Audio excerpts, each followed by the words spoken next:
Welcome to Slumber Lore, your quiet sanctuary for journeys through time. Before we step into the frozen past tonight, if you find peace in these ancient stories, please take a soft moment to subscribe to our channel. It helps us keep the hearth fire burning and the stories alive. Tonight, we journey back to the silent winters of the Ice Age, a time when the world grew completely quiet, buried beneath moving ice. We will follow an ancient footprints in the frozen night and seek shelter in the caves that remember. Find a comfortable position, close your eyes, pull your blankets a little closer, listen to the gentle, howling wind and the crackling fire, and let the absolute stillness of the frozen world guide you into a deep, peaceful sleep. When the world grew quiet, long before the first cities rose beside rivers, long before roads crossed continents, and long before human voices filled the night with music, engines, and electric light, there was another world, a colder world, a quieter world, a world in which winter could seem almost endless. Imagine for a moment that you are standing beneath an ancient sky. There are no buildings behind you, no distant highway, no aircraft moving among the stars. There is no glow from a town beyond the horizon, only darkness, snow, and the slow movement of wind across an open plain. The air is dry and bitterly cold. Each breath becomes a pale cloud before disappearing into the night. Above you, thousands of stars shine with a clarity that few people in the modern world ever see. And somewhere beyond the darkness, a great sheet of ice stretches across the land. Not for a few miles, not even for a few hundred. It continues farther than you could walk in a lifetime. This is Earth during the last ice age, and tonight we are going to enter its silent winters, slowly and quietly, following traces left behind in stone, ice, bone, and ancient earth. The Ice Age was more than a frozen chapter of history. It shaped landscapes we still recognize today. Ice redirected rivers, carved valleys, and moved enormous stones across continents. It changed the paths of animals and influenced the lives of the humans who endured season after season of ancient cold. Some of the ground beneath modern cities in Britain, Canada, and the northern United States still carries the marks of that vanished world. The winter disappeared, but its fingerprints remain. To understand those traces, we first need to recognize something surprising. There was never simply one ice age. Earth has experienced several major periods of widespread glaciation during its immense geological history. The period most people casually call the Ice Age belongs to the Quaternary period, beginning roughly 2.6 million years ago. During this immense span of time, the climate repeatedly moved between colder and warmer conditions. Colder intervals allowed glaciers and enormous ice sheets to expand. Warmer intervals caused them to retreat. Again and again, ice advanced and ice withdrew across landscapes changing on timescales far beyond the human life. It was almost like an extraordinarily slow breath being taken by the planet itself. The most recent glacial period began more than 100,000 years ago. Its coldest phase reached what scientists call the last glacial maximum, around 26,000 to 20,000 years ago. Enormous volumes of Earth's water were locked inside ice, while global sea level stood far below where it is today. Coastlines extended into places now covered by ocean. Land-connected regions that are separated today.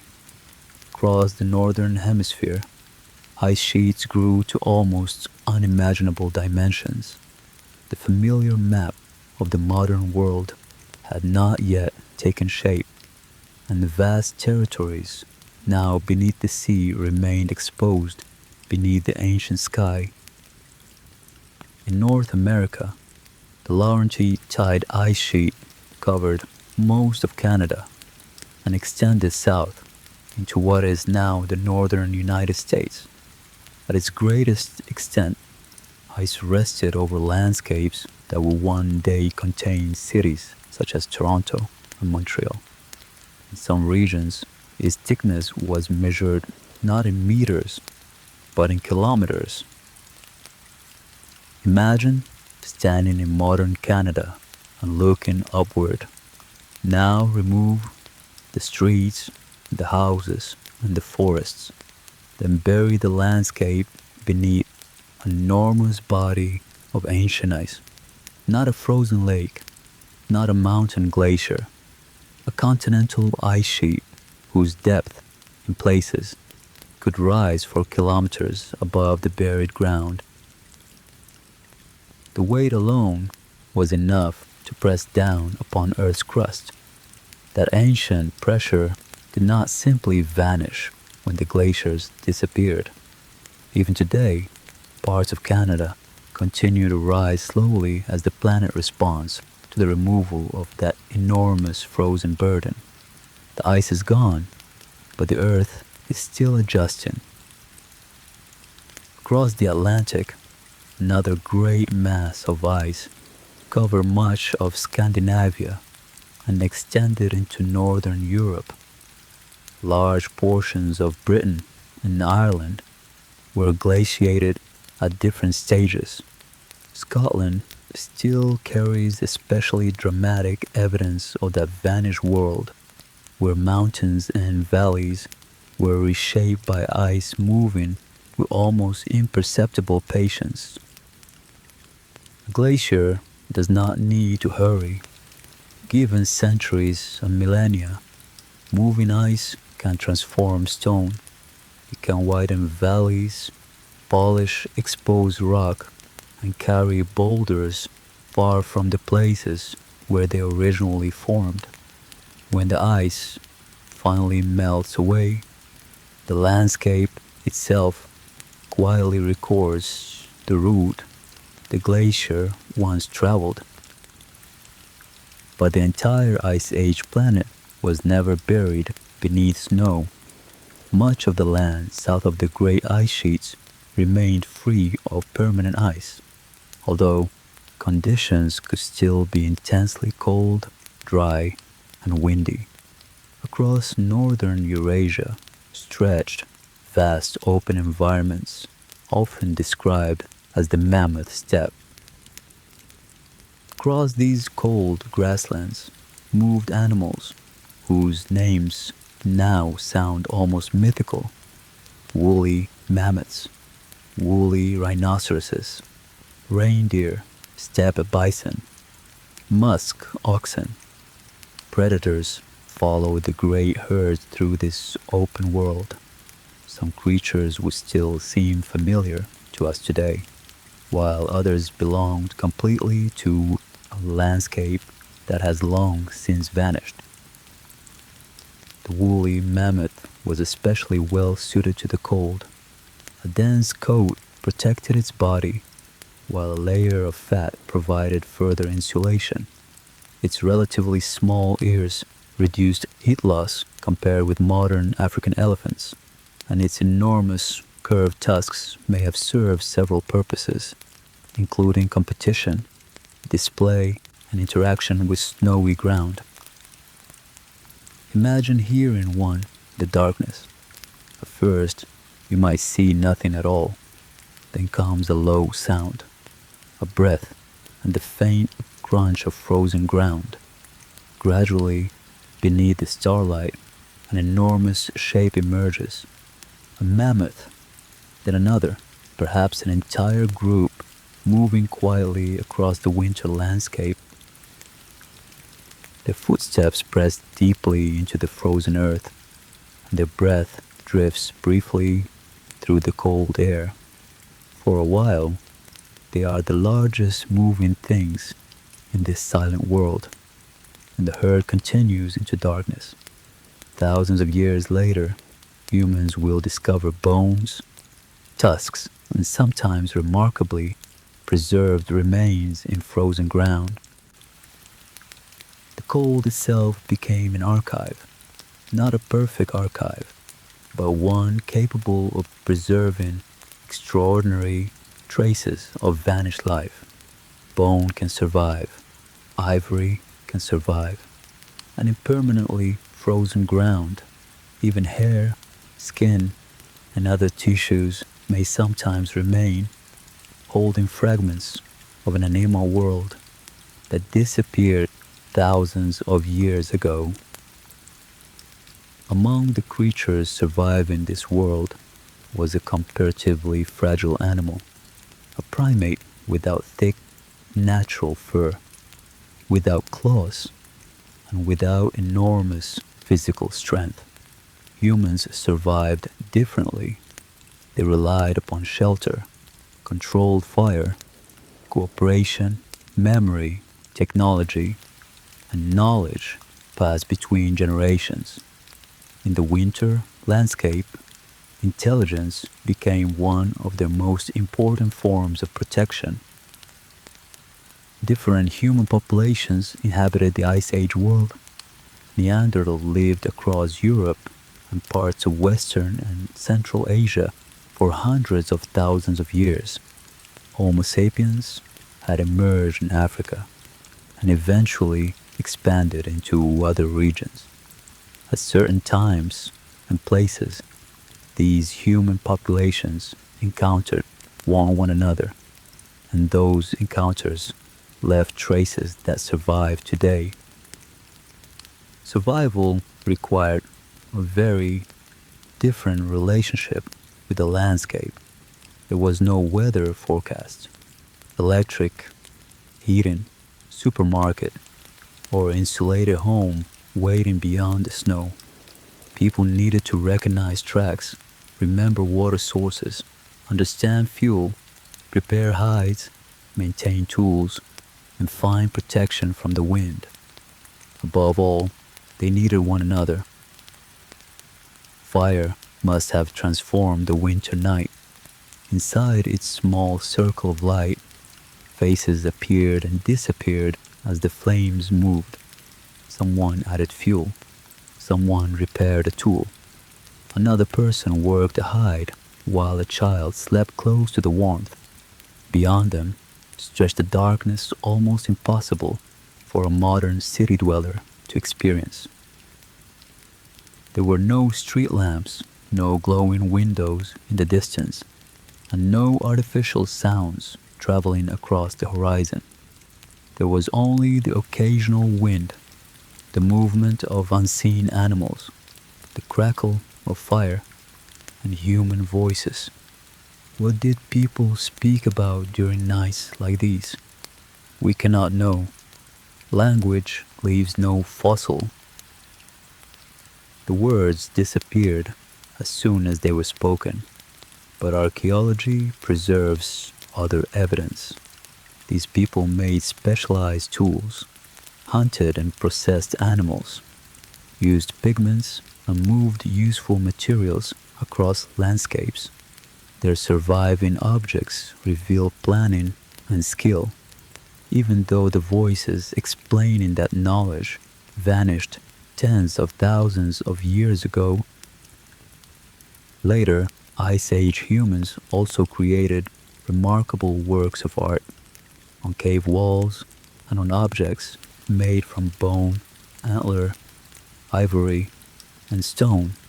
They represented animals, bodies, patterns, and mysterious signs. Some of those images survived for tens of thousands of years, protected inside darkness long after their makers disappeared.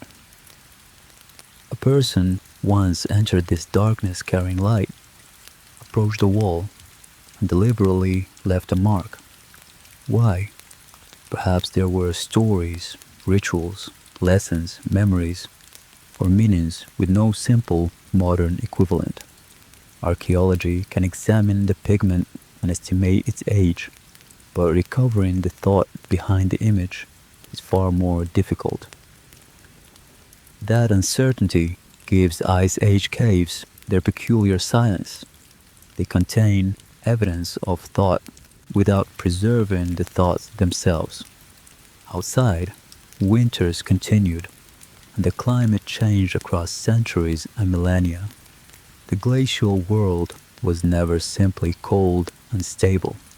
At times, environmental conditions could shift dramatically. Ice cores from Greenland and Antarctica allow scientists to examine snowfall compressed across immense spans of time. Tiny bubbles trapped inside the ice preserve samples of ancient atmosphere. Chemical signatures offer clues to past temperatures, while dust can reveal information about dryness, winds, and distant landscapes. Layer by layer, climate leaves a record. The record revealed a climate capable of significant change, including episodes of rapid change. For humans and animals, those shifts had practical consequences. A familiar hunting region could become less productive. Vegetation could move, herds could alter their routes, and reliable water might become harder to find. Survival demanded continual adaptation. The cold also created opportunities because so much water was locked inside glaciers. Lower sea levels exposed enormous areas of land. One of the most famous was Beringia, a broad northern region connecting Northeast Asia with Northwest North America. It was not merely a narrow bridge, but an extensive landscape in its own right. Plants grew across Beringia, animals lived and migrated there, and humans occupied parts of this northern world. Populations descended from Northeast Asian peoples would eventually spread through the Americas, although the precise timing and routes of the earliest migrations remain subjects of continuing scientific research and new archaeological discoveries. The map of Earth was different then. Stand on a coastline today, and somewhere beneath the waves may lie a land the Ice Age humans once knew beneath an open sky. Perhaps people walked there. Animals may have grazed there. Fires may have burned through winter nights. Rising oceans later covered much of that evidence. The landscapes of the Ice Age did not simply grow old. Some were drowned, others scraped and rearranged by ice, and many now lie beneath forests, farms, roads, cities, and lakes. Yet traces remain, transported boulders, ridges of sediment, glacier-shaped basins, and broad valleys carved by ancient ice. New York bears glacial signatures, so does New England, and enormous portions of Canada. Across the Atlantic, Britain's mountains and valleys tell similar stories. We live among the remains of ancient cold worlds, often passing them without recognizing what they are. The evidence is ordinary only because it has become familiar. Perhaps this is the Ice Age's most mysterious quality. It feels impossibly distant, yet in geological terms, it was remarkably recent. If Earth's history were compressed into a single year, human civilization would appear only in the final moments. The mammoths of the last glacial period would belong almost to the geological present. Around 20,000 years ago, the great ice sheets entered a long and uneven retreat as climate conditions changed. Cold returned at times, and the transformation lasted thousands of years. Gradually, forests expanded, sea levels rose, coastlines shifted, and animals changed their ranges. Some large species disappeared, while human populations adapted again. But tonight, we remain in the cold. Far to the north, an immense ice sheet rests beneath the darkness. It appears motionless, yet slowly it moves under its own weight, grinding stone and carrying fragments of mountains. Snow gathers layer upon layer, while tiny samples of an ancient atmosphere are quietly sealed inside. Beneath the moving ice, the snow has been falling for hours. There is no storm, no sudden violence in the sky, only a steady descent of pale flakes through the darkness. They settle upon older snow, frozen rivers, sleeping animals, and the immense white surface of the glacier stretching quietly toward the distant horizon. From a distance, the ice appears completely still, silent, permanent, but appearance can be misleading. Beneath that quiet surface, the glacier is moving, not quickly enough for a human observer to notice from moment to moment, and not with the obvious motion we associate with flowing water. Instead, the movement is slow and persistent, driven by gravity and by the glacier's own enormous weight. Ice deforms, slides in some places, and gradually travels across the land. Over thousands of years, movement almost too slow to watch can reshape valleys, transport stone, and transform entire regions. Tonight, we will follow that movement. We will travel across the glacier's frozen surface, descend through its hidden interior, and finally reach the world beneath it, where darkness, pressure, water, ice, and ancient stone meet beneath a weight almost beyond ordinary human imagination. To understand the great Ice Age glaciers, begin with something almost weightless, a single snowflake. It falls onto a cold landscape and remains there through the following summer. Then winter returns. More snow settles above it. Another year passes, and then another, while the buried snow slowly begins to change. As layer after layer accumulates, the snow beneath is compressed. Its delicate crystals change shape. The spaces between them become smaller, and the snow grows increasingly dense. Eventually, under sufficient pressure, it becomes glacial ice, a transformation that may require decades or considerably longer depending upon local conditions. A glacier, therefore, does not need to begin with some dramatic freezing of an entire landscape. Its beginning can be much quieter, snow surviving the summer, then being covered by another winter and another. Accumulation continues layer upon layer until the glacier becomes, in a sense, winter remembered by winter. Once enough ice accumulates, its own weight changes everything. On short timescales, ice behaves like a solid. It can be held, broken, and cracked, but under immense pressure and across long periods, glacial ice can deform and flow. Gravity pulls the frozen mass outward and downhill, beginning its slow journey. Not every glacier moves at the same speed. Some advance only modest distances over a year, while others can move considerably faster.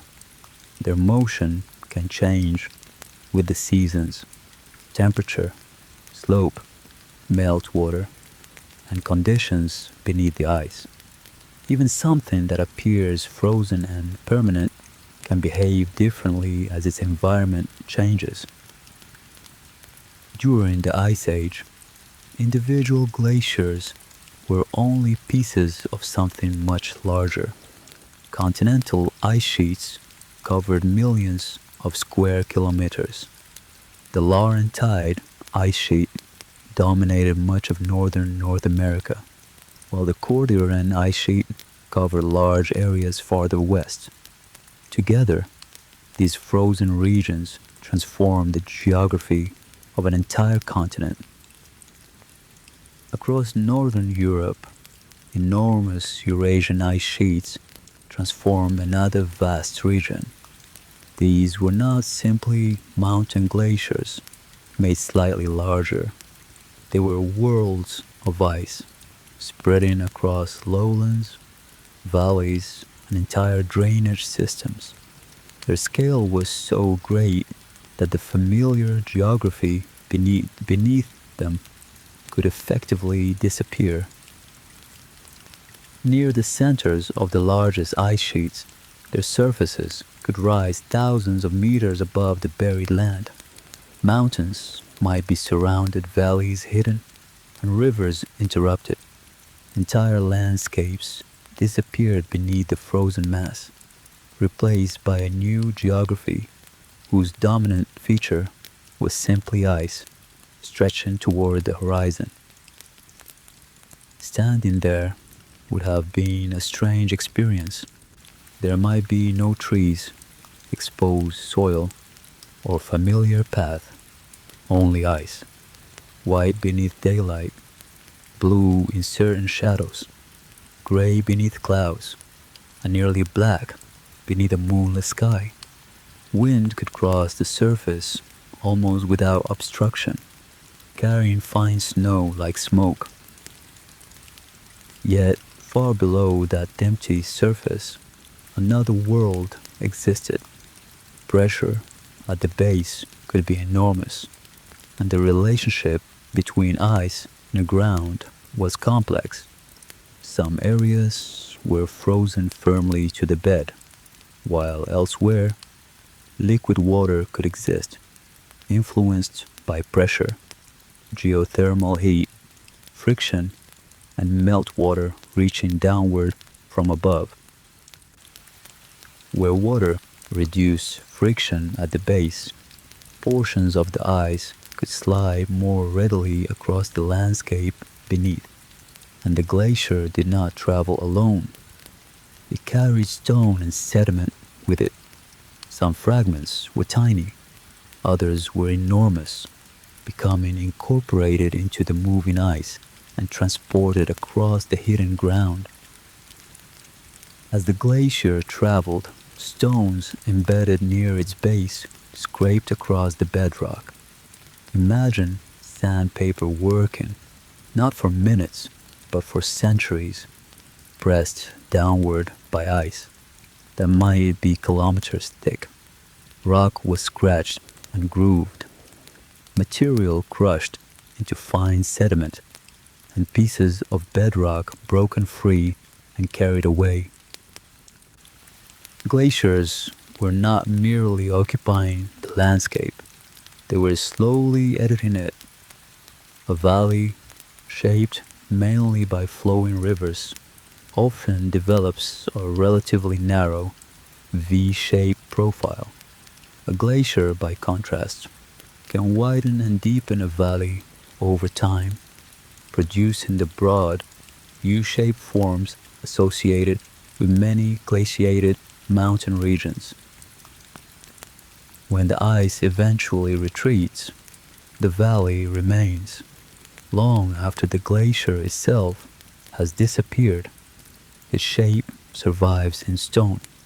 Landscapes across Scotland, Wales, the Lake District, the Alps, Western Canada, and parts of the United States still preserve forms created or modified by glaciers that vanished thousands of years ago.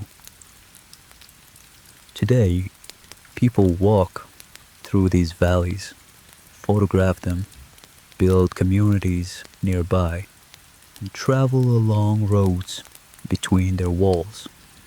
Most rarely imagine the enormous mass of moving ice responsible for their shape. The glacier has disappeared from view, but its former presence remains written into the geometry of the landscape. Glaciers left other clues as well.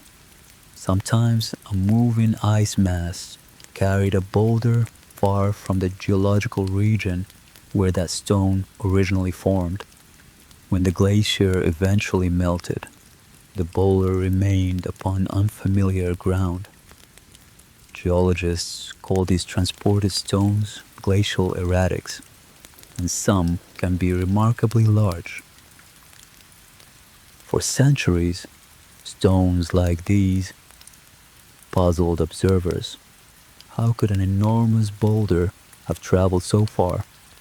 The answer was hidden in the vanished ice. A glacier could carry the rock within or near its base, sometimes over considerable distances. When warming finally removed the ice, the traveler remained behind. But glaciers transported far more than spectacular boulders. Clay, sand, gravel, pebbles, and broken rock moved with the ice. As glaciers melted, enormous amounts of this material were deposited.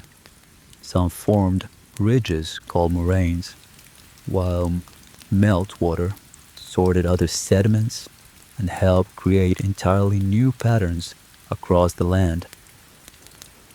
The retreat of an ice sheet was more than the disappearance of frozen water. It reorganized the land. Near retreating ice margins, enormous lakes sometimes formed. Some were held back by ice dams, while others occupied depressions shaped or deepened by glaciers. At times, these temporary lakes became truly vast. Occasionally, the barriers holding such lakes failed. Tremendous quantities of water could then escape across the surrounding terrain. Geological evidence in North America and Eurasia records extraordinary glacial floods capable of transporting sediment, moving large boulders, carving landscapes, and transforming river systems within surprisingly short intervals of geological time. Yet, most days near the ice would not have felt catastrophic. The Ice Age was not a continuous sequence of disasters. For animals grazing beside a glacier, or humans traveling across a cold plain, life unfolded gradually: a morning, an afternoon, a night, another snowfall, tracks across the ground, a journey, a fire, and then another day. Geology can describe thousands of years in a few sentences, but a living creature experiences only one moment at a time.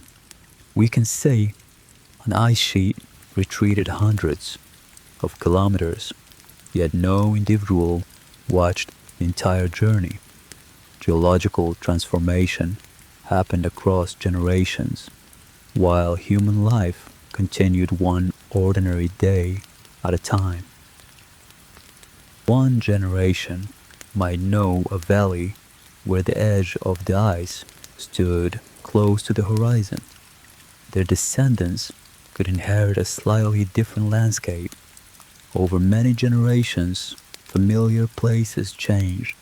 Stories may sometimes have preserved memories of those transformations, although without writing, the words themselves have disappeared completely.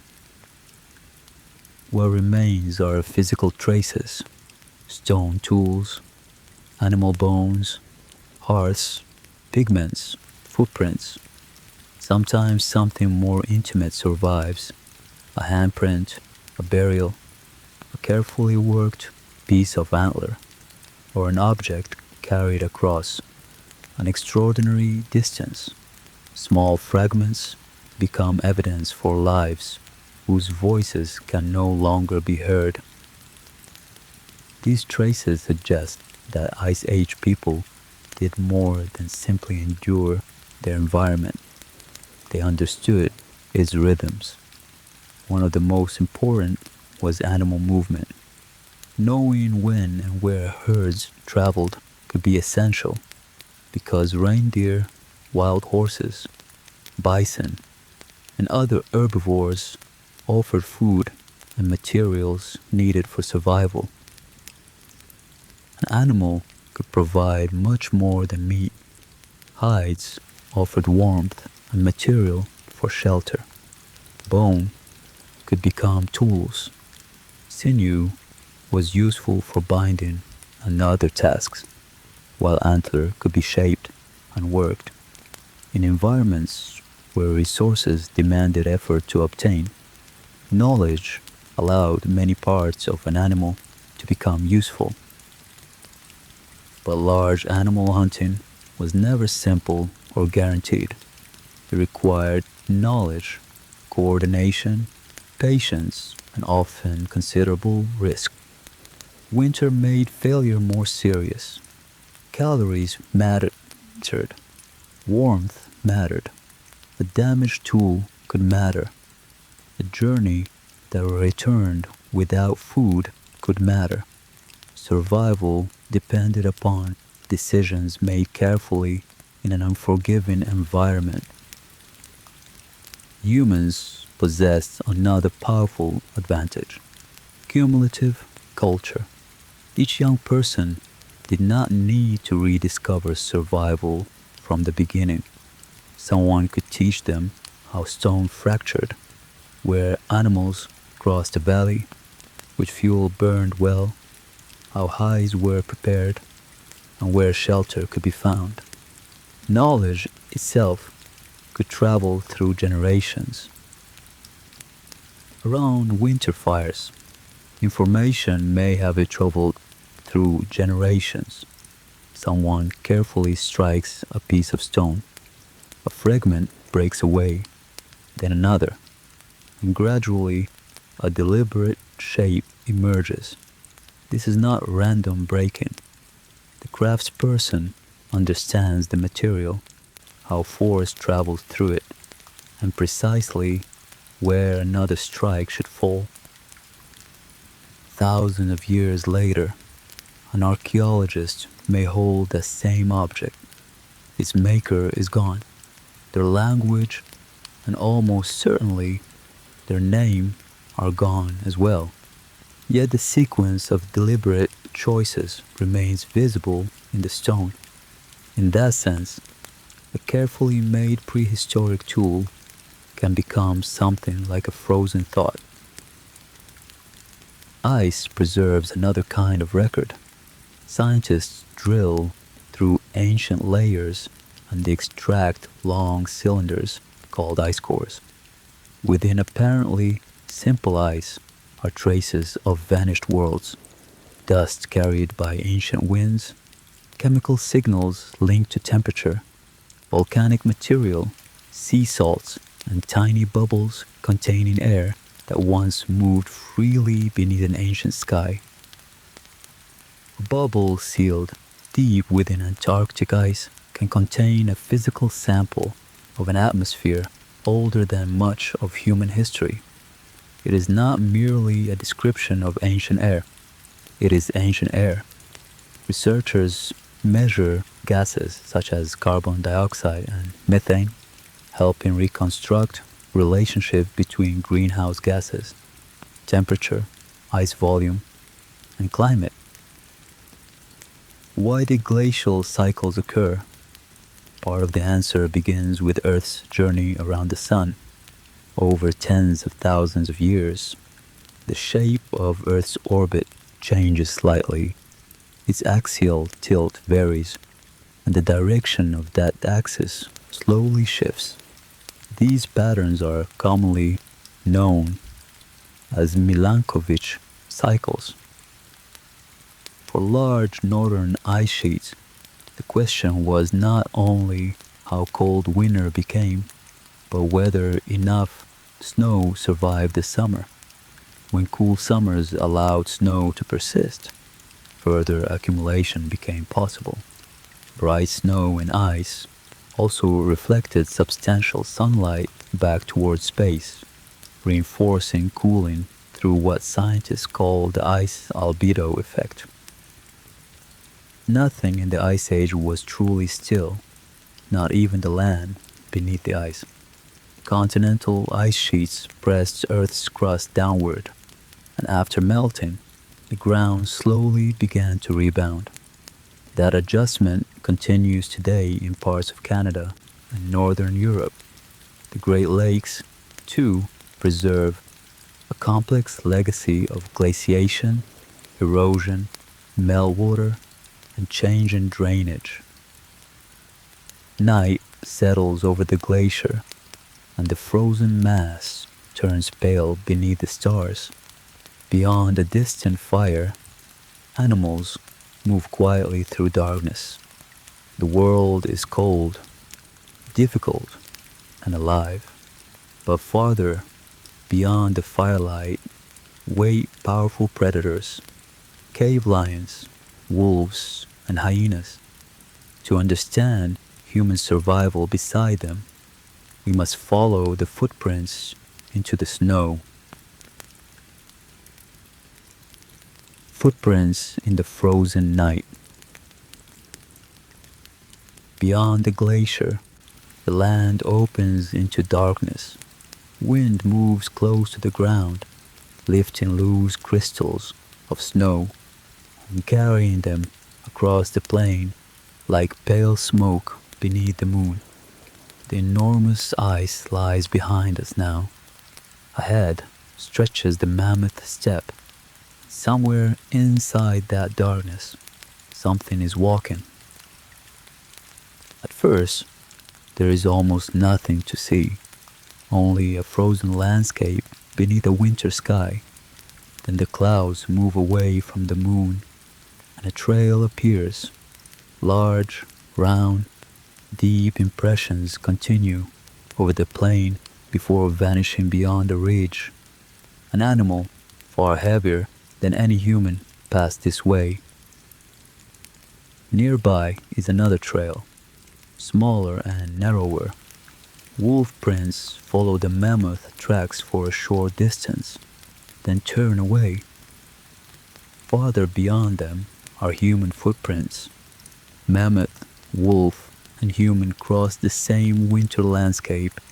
Three very different animals searching for what they needed beneath the same cold sky. The Ice Age is sometimes imagined as a nearly lifeless frozen desert, but south of the great ice sheets, many regions supported rich communities of animals. The mammoth steppe stretched across enormous territories, dominated not by dense northern forest, but by cold, dry grasslands filled with sedges, herbs, and low-growing vegetation.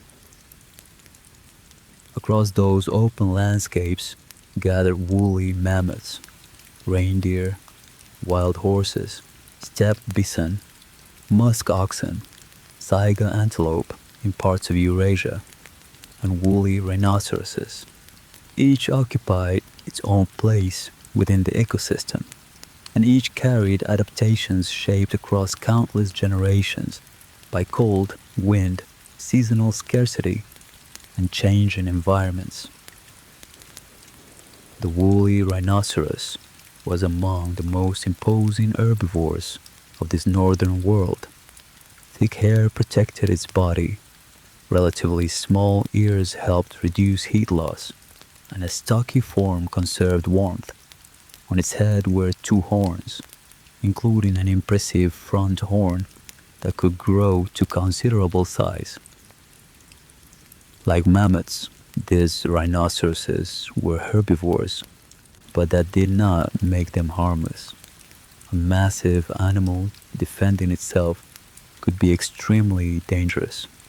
In the Ice Age, the world was not divided neatly between harmless prey and dangerous predators.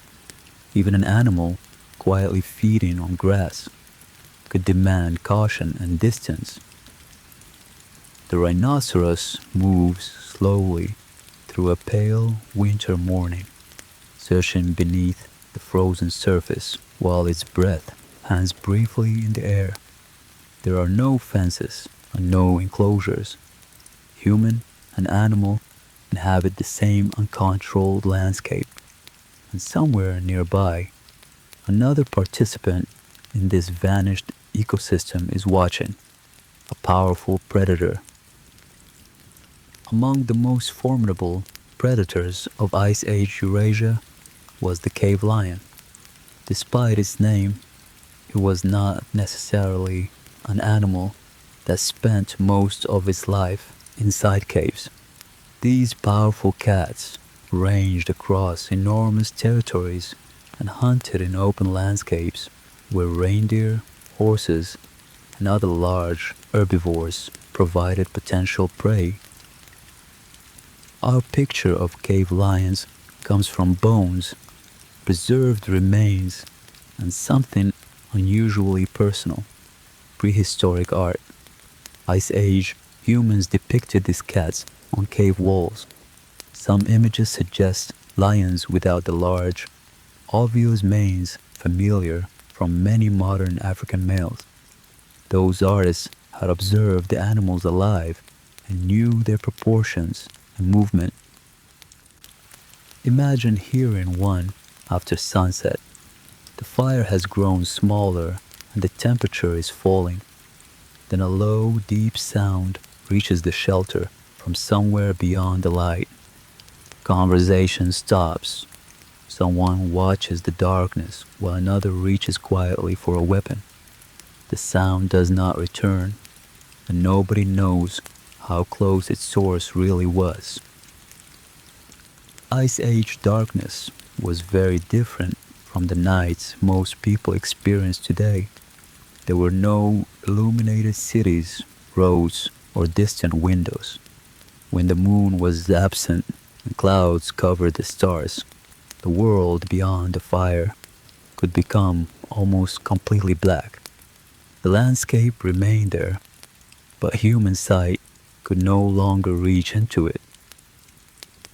Wolves were among the animals moving through that darkness. For very long periods, they shared northern landscapes with humans. Both were social. Both could cooperate within groups. Both hunted large animals, and both could travel considerable distances. Each species also paid close attention to the behavior of other animals around it. Humans and wolves were competitors in some situations, observers of one another in others, and eventually participants in one of the most remarkable relationships in animal history. During the late Pleistocene, A long process began that ultimately produced domesticated dogs, although its exact timing, location, and sequence remain subjects of scientific investigation. There was almost certainly no single evening when a wild wolf suddenly became a dog. The process unfolded across generations. Some wolves may have become increasingly comfortable scavenging near human camps. Animals that were less fearful or aggressive could gain access to food while tolerating human presence from gradually decreasing distances. Across many generations, relationships, bodies, and behavior changed. A predator that once watched human firelight from the darkness eventually came to rest beside people. Two highly social predators that had shared and sometimes competed across the same cold landscape began a partnership whose descendants will one day travel almost everywhere humans went. Two social predators that once competed across cold landscapes eventually began traveling together. Thousands of years later, dogs would enter homes, cities, ships, polar regions, and even space. But the beginnings of that extraordinary relationship belonged to a much older world shaped by snow, hunting, firelight, and long winter nights. Not every predator entered such a partnership. During the Ice Age, spotted hyenas lived much farther north than most of their relatives do today. The powerful animals, often called cave hyenas, moved through European landscapes in social groups, competing for territory, shelter, and access to carcasses alongside other large predators, including humans. Humans and hyenas sometimes made use of the same caves, though not necessarily at the same moment. Imagine finding a dry cave before winter. It appears sheltered and valuable until cracked bones and tooth marks reveal another history. The shelter has already been occupied, and its previous visitors may return. A useful cave could be valuable to humans and predators alike. Similar negotiations surrounded carcasses, water, and other resources. Survival did not require people to dominate every encounter. Often, recognizing danger and avoiding unnecessary conflict would have been the better strategy. In this world, caution could preserve life more reliably than courage. A serious injury could have enormous consequences. There were no antibiotics, emergency rooms, or rescue services. Yet prehistoric skeletons sometimes preserved major injuries that healed during life. Some Neanderthals, for example, survived significant trauma, suggesting that injured individuals could continue living long after the event that damaged their bodies. Long-term survival after serious injury may sometimes have depended on assistance. Food could be shared, movement could be supported, and protection provided. Ice Age survival was therefore not simply a contest of individual toughness. Cooperation mattered. A group could accomplish things that an isolated person, however skilled or strong, might find impossible. The group itself became a form of survival technology. Several people could maintain a fire, process a large animal, protect children, watch for danger from different directions, and share knowledge. If someone became sick or injured, others might help.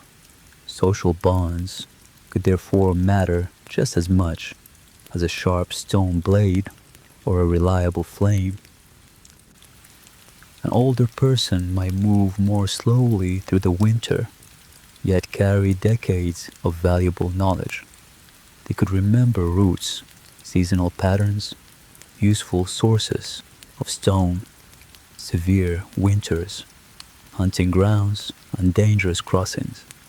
In a world without books, a knowledgeable person could become a living library, preserving information through memory, instruction, and perhaps stories.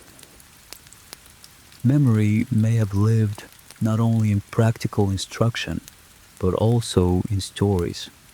Human storytelling is far older than writing. Perhaps dangerous crossings, unusual animals, seasonal routes, or important places became narratives shared beside winter fires.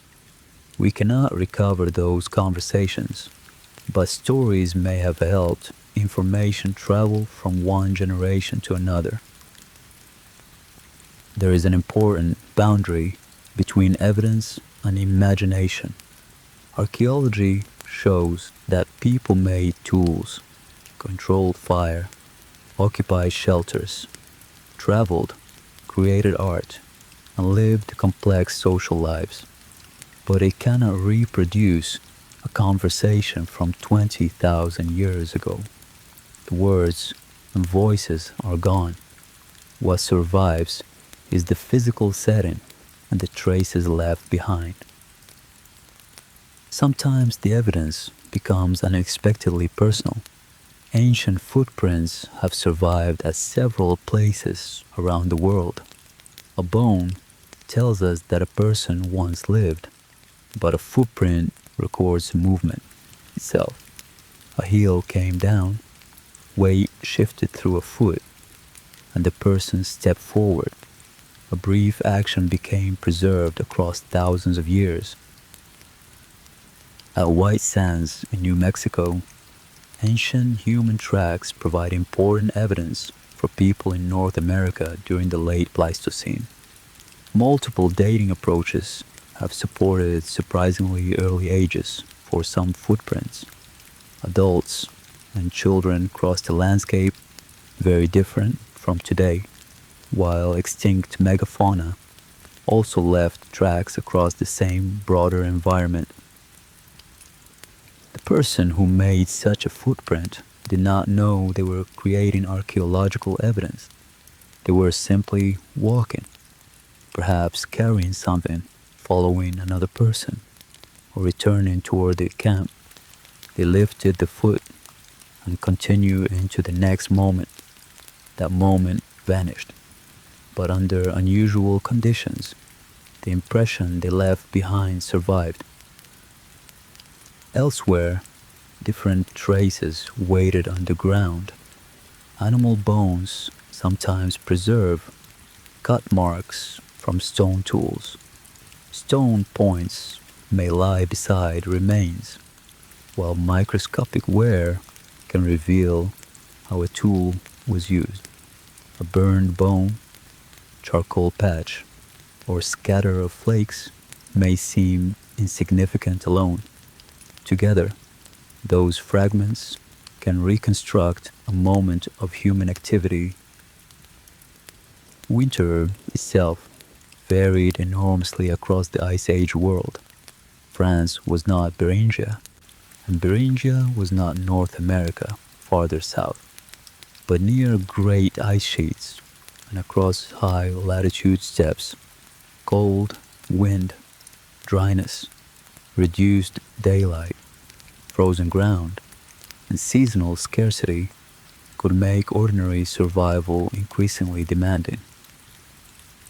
Clothing became essential, although organic garments rarely survive across such immense spans of time.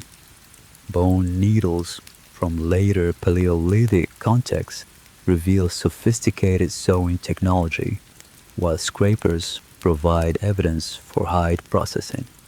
Rather than simply throwing loose skins over themselves, People in some contexts could produce carefully constructed clothing suited to severe cold. Producing effective clothing demanded skill.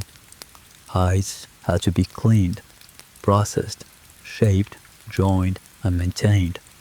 A small bone needle could transform survival by allowing fitted layers that trapped insulating air and better protected hands and feet.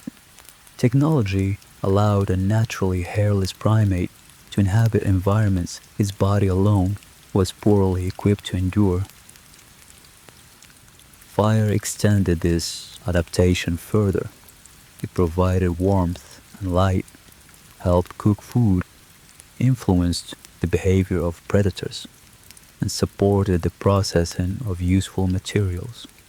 It also created a social center. A campfire divided the winter night into two different spaces. Inside, the light was the group, and beyond it waited the unknown. By morning, tracks might reveal visual theaters nobody saw during the night. Wolves could pass close to a camp while remaining beyond the firelight.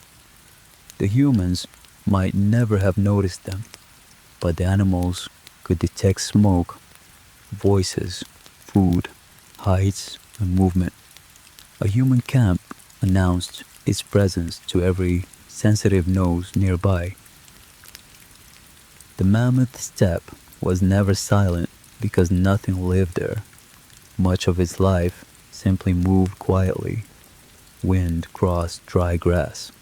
Hooves compressed snow. Ravens called beyond sight. Mammoths breathed into cold air. Wood cracked in human fires. And distant wolves sometimes called across landscapes where sound could travel surprisingly far. Human groups were not necessarily isolated. Stone, from particular geological sources, appears far from where it originated, while shells and pigments also traveled across regions, whether through direct journeys, exchange, or social contacts. People formed wider networks through which partners, materials, knowledge, and ideas could move across the Ice Age landscape. Neanderthals shared parts of Eurasia with Homo sapiens, and modern evidence rejects the old image of them as crude creatures. They made sophisticated tools, controlled fire, hunted large animals, used pigments in some settings, and cared for members of their groups. Around 40,000 years ago, however, they disappeared as a distinct population. At dawn, fresh tracks revealed the night's movements, wolves nearby, reindeer farther away, and perhaps mammoths beyond them. Several hunters prepared to follow. Hunting such enormous, intelligent, social animals was never a simple heroic contest. Success depended upon planning, landscape knowledge, communication, suitable weapons, opportunity, and sometimes simple good fortune. Most hunts, footsteps, fires, and conversations vanished without leaving evidence. Yet Ice Age people live complete human lives, learning, cooperating, traveling, raising children, remembering, and adapting. In some places, they also carried fire beneath the earth and painted mammoths, horses, bison, lions, handprints, and mysterious signs upon hidden cave walls. The caves that remember. The hunters have returned. Outside, winter covers the valley. Snow gathers against stone, while cold wind crosses the open ground. And somewhere beyond the hills, herds continue, their slow migration through the night. But tonight, our journey turns away from the open landscape toward a place where the winter wind cannot follow. Imagine standing before the entrance of a limestone cave. Behind you lies the pale ice age landscape. Ahead is darkness, but not the temporary darkness of a cloudy night or a passing shadow. This darkness has no sunrise. It belongs permanently to the interior of the earth, beyond the reach of ordinary daylight. A few meters inside, daylight begins to weaken. Colors slowly fade, and the sound of the wind becomes distant. Continue farther, and eventually the outside world disappears almost completely. Without a source of fire, there would be little or nothing to see. So the people entering this underground world carry their own light. The flame reaches only a short distance. Walls appear suddenly, then disappear again as the light moves. Shadows stretch across cracks in the stone. Mineral surfaces glitter briefly, and somewhere farther inside, water falls from the ceiling. One drop enters the silence, then another. The cave seems empty. Tens of thousands of years later, archaeologists would enter caves like these and discover that someone had already crossed the darkness. Someone carried light underground, stood before the stone, and deliberately created an image: a horse, a bison, a mammoth, a lion, and sometimes the unmistakable outline of a human hand. Across Europe, extraordinary Ice Age art survives in caves and rock shelters. Chauvet and Lascaux in France and Altamira in Spain contain famous examples. Their images differ greatly in age, and some European cave art reaches back more than 30,000 years, long before cities, pyramids, or written historical records. These images make the word primitive seem inadequate. Animals were rendered with confident curves, muscular shoulders, carefully shaped horns, shading, and sometimes multiple legs that may suggest movement or overlapping figures. The artists also responded to the cave itself. A natural bulge could become a body, while a crack could help define an animal's form. Firelight may have transformed the way these images appeared. A horse, viewed beneath modern electric lighting, is not quite the horse its maker would have seen. Imagine a small flame trembling before the wall.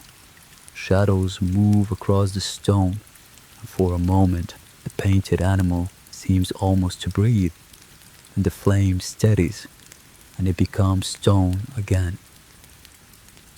Why were these images created? There is no single explanation accepted for every cave. Some may have related to ritual, storytelling, teaching, memory, hunting traditions, social identity, ceremony, spiritual ideas, or meanings that do not fit modern categories. Different images, places, and generations may have carried very different purposes. We should resist giving simple explanations to people who can no longer correct us. The safest answer is also the most mysterious. We do not fully know. The paintings remain, but their explanations disappeared with the people who understood them. In a sense, the cave remembers the gesture, while remaining silent about the reason. This is one of archaeology's limitations. Material often survives more easily than meaning. A stone tool reveals something about technology. A hearth shows that fire burned in a particular place. Marks on bone can indicate processing, and pigment proves someone deliberately altered a wall.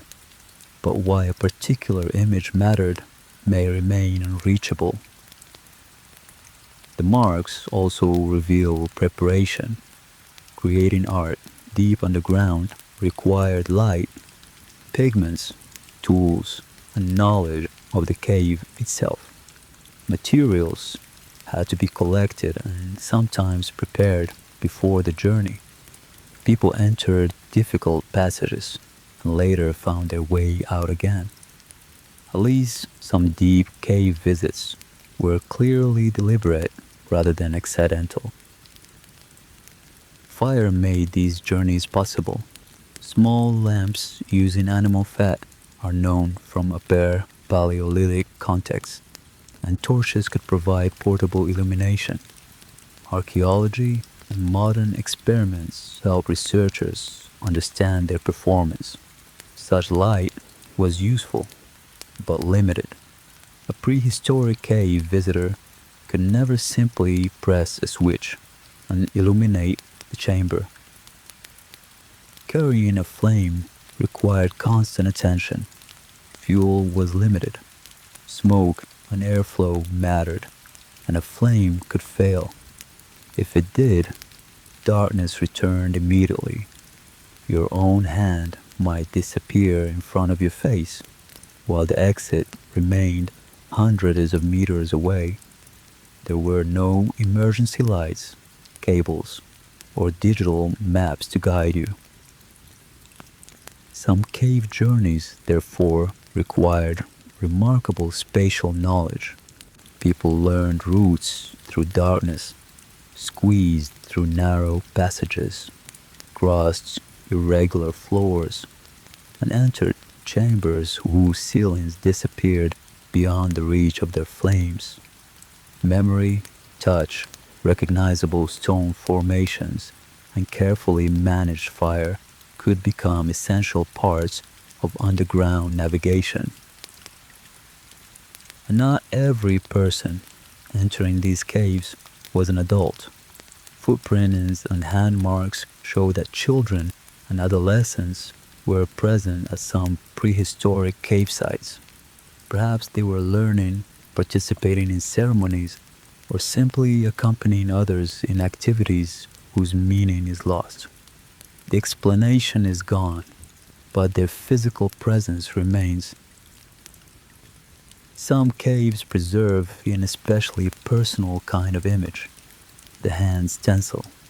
The method could be beautifully simple. A person placed a hand against cold stone, and pigment was blown or applied around it. When the living hand moved away, its negative shape remained upon the wall. An animal painting represents a creature seen somewhere beyond the cave. A hand stencil is different. A living person once occupied the empty shape. 5 fingers rested against the stone. Pigment gathered around their edges, and then the hand lifted away. The person vanished into time, while the outline remained. The body that made the mark aged and eventually disappeared. Generations passed. Glaciers retreated. Seas rose. Forests moved. Civilizations appeared. And languages were created and forgotten. Through all of that change, some hand outlines remained in darkness. An extraordinary silence, shaped like a human hand. Some prehistoric hand stencils seem to show shortened or missing fingers, but interpreting them is difficult. Researchers have proposed possibilities ranging from deliberately bent fingers during stencil making to cultural signals, and in some cases, physical loss. certainty remains elusive. Once again, the cave gives us evidence without providing the voice that explained it. Move deeper, and the chamber begins to narrow. Firelight catches scratches on the wall. Some appear deliberate, others may simply be natural. Then, around a curve, an unmistakable form emerges. A mammoth. Its back rises in a long arc, and tusks extend from the head into the darkness. The person who created this image knew mammoths as living animals, not fossils or museum reconstructions. They may have watched herds cross valleys, observed females protecting young, heard their sounds, and learned where they traveled. The mammoth on the wall emerged from experiences belonging to the living Ice Age world outside. Mammoths were only part of the visual world. Horses appear frequently in European Paleolithic art, alongside bison, ibex, deer, lions, rhinoceroses, and bears. Intriguingly, the animals most often represented were not always simply those most frequently eaten, making a straightforward explanation based only on hunting difficult to sustain. Mammoths were only part of the visual world. Horses appear frequently in European Paleolithic art, alongside bison, ibex, deer, lions, rhinoceroses, and bears. Intriguingly, the animals most often represented were not always simply those most frequently eaten, making a straightforward explanation based only on hunting difficult to sustain. Even if these signs were not writing in the later sense, they demonstrate something important. Prehistoric people communicated visually beyond realistic animal images. A line could stand for something absent, and a shape could carry meaning. Symbols allowed ideas, memories, identities, or associations to exist outside the mind of a single person. Symbolic behavior extended beyond cave walls. People decorated tools, carved animals from bone, antler, and ivory, and shaped beads and pendants. Some objects traveled across considerable distances. Such ornamentation suggests that appearance, identity, relationships, and tradition could matter alongside the more immediate demands of food, shelter, warmth, and survival. A necklace does not keep a person warm. A carved figure cannot bring down an animal, and pigment does not provide calories. Yet people spent valuable time and skill creating such things. Ice Age existence was therefore not exclusively about biological survival. There were cultural lives, identities, traditions, and things considered valuable beyond immediate necessity. One extraordinary object comes from the Swabian Jura of present-day Germany. The figure, often called the Lion Man or Löwenmensch, was carved from mammoth ivory tens of thousands of years ago. It combines human and lion-like characteristics, creating a form that did not physically walk across the Pleistocene landscape. Someone first had to imagine such a being, then transform that idea into ivory through careful work. Whatever the figure meant, its maker was capable of combining separate parts of reality into something that did not exist in nature.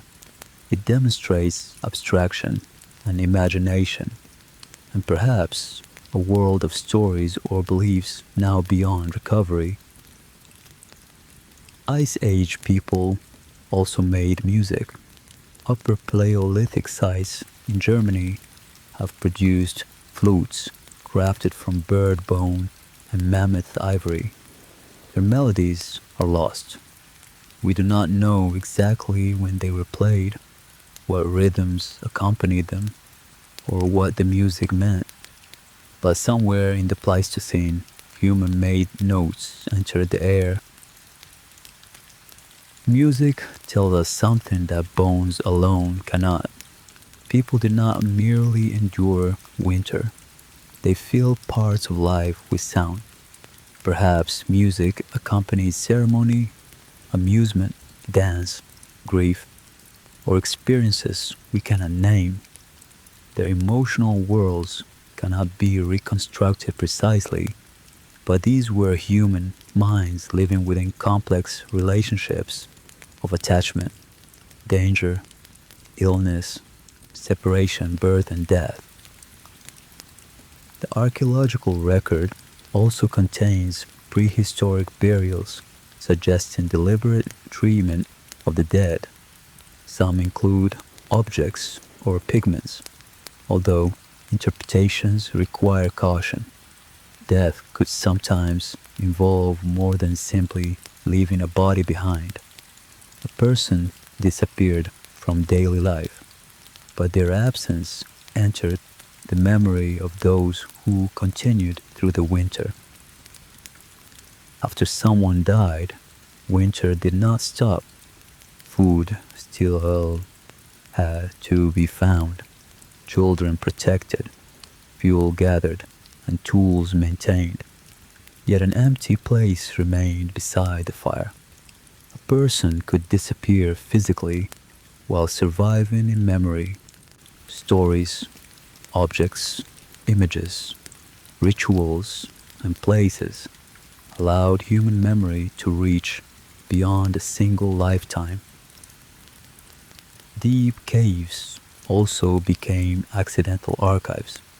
Their cool, relatively stable interiors protected walls from rain, wind, sunlight, and many forms of erosion. Some entrances eventually collapsed, sealing decorated chambers away. Ironically, the same darkness that hid these images from later generations helped preserve them across thousands upon thousands of years. Then, in modern times, light entered some of these chambers again. Paintings that had remained unseen for immense spans of time became visible. Early discoveries transformed ideas about prehistoric people. Altamira was famously met with skepticism because its paintings seemed too sophisticated for 19th century assumptions about the distant human past. Today, researchers analyze pigments, date suitable charcoal, and the mineral deposits, study footprints, engravings, hearths, torch marks, and lamps, and record cave surfaces with three-dimensional scanning. Technology can reveal how pigments were made and how people moved underground. Yet one question often remains untouched. Why this image in this particular place? Eventually, the small flame weakens and it is time to return. Mammoth, bison, horse, and lion disappear behind the travelers as darkness covers the walls again. Then, a faint gray light appears ahead. Cold air enters the passage, and after hours on the ground, the open winter landscape suddenly seems impossibly large. Life continues outside. Clothing needs repair. Fuel must be gathered, food prepared, tools maintained, children watched, and animals tracked. Behind them, the cave marks remain. Generations pass, and the wider world begins changing as glaciers retreat unevenly, meltwater flows, vegetation shifts, forests expand, and rising oceans begin moving ancient coastlines. Britain was not yet isolated in the modern way. Across parts of what is now the North Sea stretched dry land, rivers, wetlands, animals, and human roads. As sea level rose, these low landscapes gradually narrowed and flooded. Thousands of years later, researchers would give part of this vanished world a name, Doggerland. The frozen world did not end in a single moment. Landscapes changed, animals moved, and some species gradually disappeared. Meanwhile, rising seas covered old rivers, plains, and human pathways. For now, people still walk beside a quiet river beneath the pale sky, across land that one distant day will rest beneath the North Sea. The drowned lands of the warming world. The painted cave lies far behind us now, its animals protected within darkness and stone.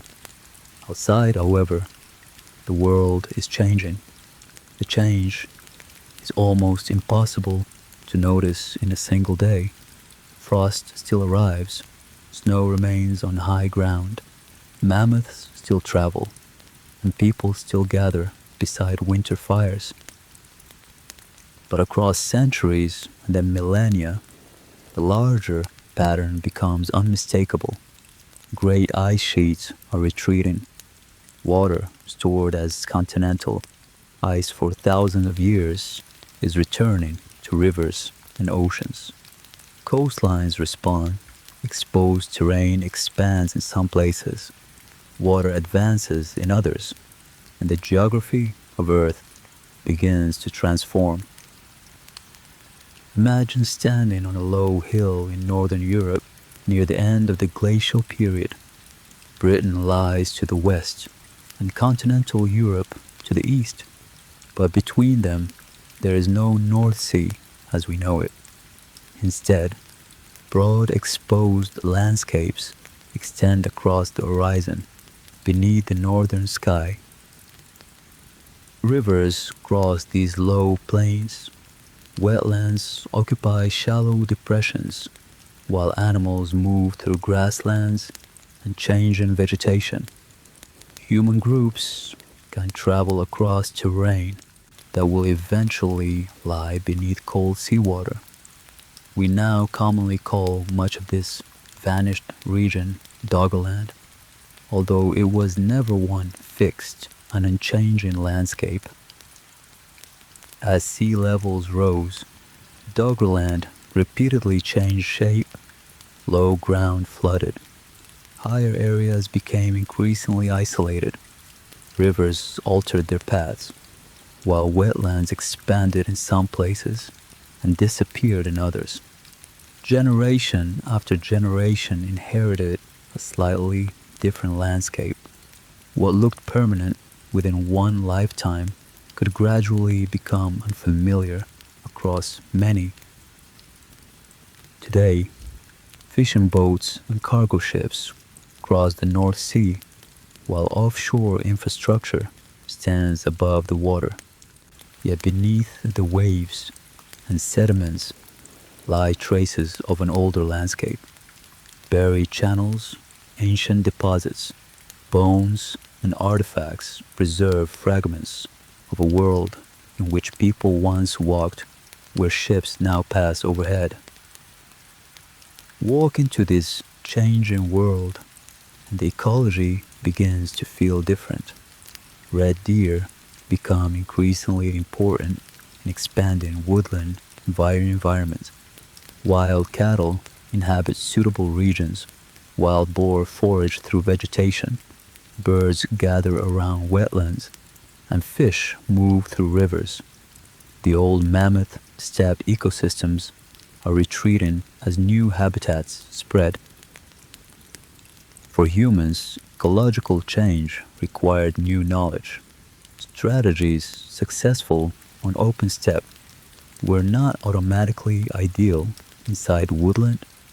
Different animals behaved differently.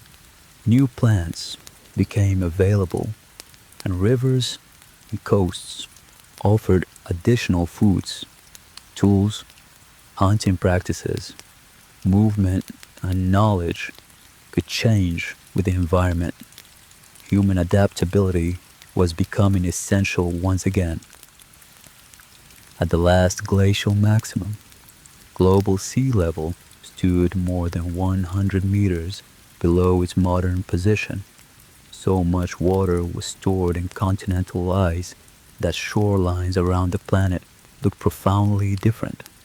Large areas of today's shallow continental shelves were exposed, creating vast landscapes where modern maps show only sea. Australia and New Guinea formed the larger landmass known as Sahul, although humans had already needed sea crossings to reach it. In Southeast Asia, extensive areas formed Sonderland.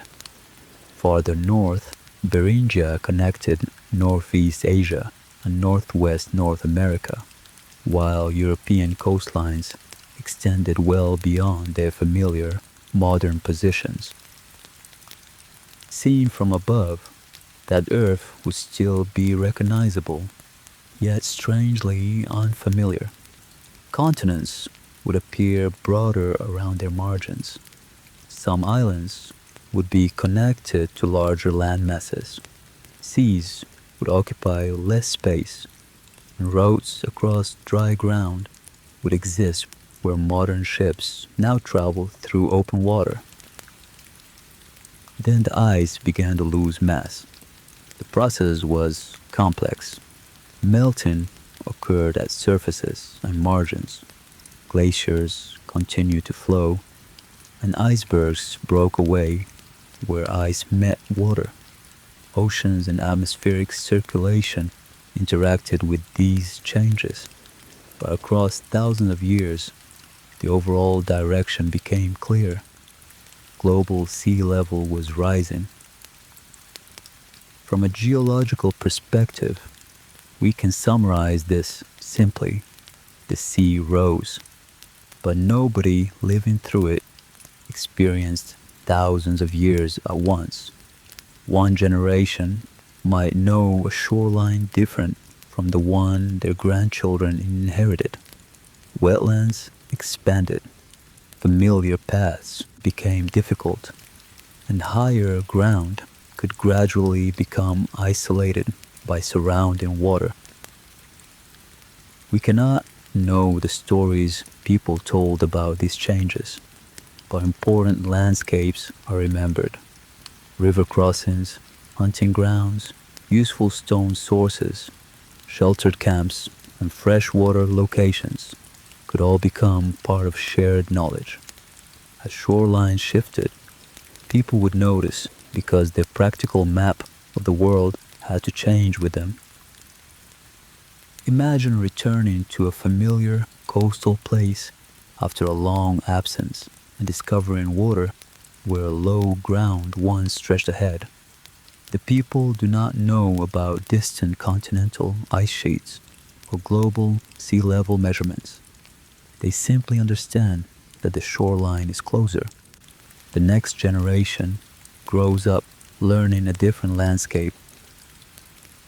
This is how planetary change enters ordinary life, not as a graph, but as a place where people once walked and can no longer walk. Across northwestern Europe, rising water progressively fragmented Doggerland and separated Britain from the mainland. Eventually, marine waters occupied the former plains, and Britain became an island. Doggerland's disappearance was mostly gradual, but not every episode was quiet. Around 8,200 years ago, an enormous mass of sediment collapsed from the continental margin of Norway. Known as the Strega Slide, this immense submarine landslide displaced seawater and generated a tsunami across parts of the North Atlantic and North Sea. The resulting waves reached vulnerable coastlines around the region, leaving geological evidence in places including parts of Scotland. For people near low shores, water could have arrived rapidly, extending far beyond its ordinary limits, carrying debris and transforming familiar coastal environments. For anyone caught nearby, the event could have been terrifying. But it would be misleading to say that this single tsunami alone destroyed Doggerland. By then, long-term sea level rise had already flooded or fragmented substantial areas. Storegga was a dramatic episode within a much longer transformation. A tsunami arrives quickly. Rising seas can remake a landscape with far greater patience. The ocean could move a little farther inland, then farther again without one final defining day. Eventually, a river crossing became an inlet. A hunting ground became wetland. A familiar route disappeared beneath tidal water. With enough generations, a landscape that once seemed permanent survived only through memory, if it was remembered at all. Across the Atlantic, another enormous transformation was unfolding. The Laurentide ice sheet retreated from North America, exposing ground that had been scraped, crushed, and rearranged by moving ice. Meltwater poured through the emerging landscape, while temporary lakes formed along changing ice margins. Some of those lakes grew to extraordinary dimensions. One of the best known was glacial Lake Agassiz. At different times, it covered enormous areas of what is now central Canada and portions of the northern United States. It was not a single lake with one permanent shoreline. Its size, outlets, drainage direction, and water level changed repeatedly as the ice margin evolved. Standing beside Lake Agassiz could have felt like standing beside an inland sea. Cold water extended beyond sight, while ice remained somewhere to the north. Today, ancient shorelines and sediments still record its presence. Manitoba's landscape, including the region around modern Winnipeg, remains profoundly connected to this vanished body of glacial water. Farther east, retreating ice transformed Ontario, Quebec, the Great Lakes, and the St. Lawrence region. In some areas, land remained depressed beneath the legacy of the former ice load, allowing ocean water to penetrate far inland. The Champlain Sea formed, carrying marine life into valleys that today lie far from the open ocean. A whale bone found far inland can seem strangely misplaced, but the animal is not the mystery. The coastline changed. After the glacier retreated, land remained depressed beneath the legacy of its former weight, allowing marine water to enter valleys that today seem entirely continental.